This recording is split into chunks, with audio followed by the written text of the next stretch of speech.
रसरिया से नमवा सवला नगरिया से नमवा सवला रसरिया पैसा ना रहे तो उधार लेके आई था पैसा ना रहे तो उधार लेके आई था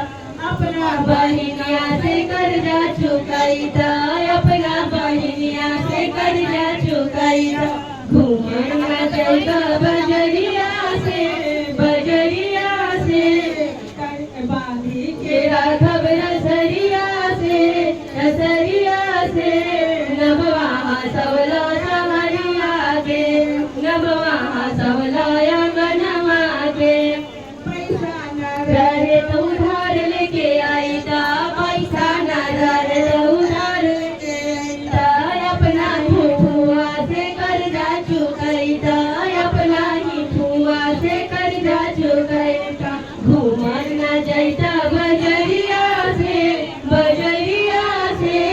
नमवा सवला अंगनवा में भूखे ना जाता बजरिया से नमवा सवला अंगनवा में नमवा सवला अंगनवा में बड़ी बड़ी बटवा बनवला पहले तो बड़ी बड़ी बटवा बनवला को करार नहीं आज पुरवला को करार नहीं आज पुरवला बांधी के राख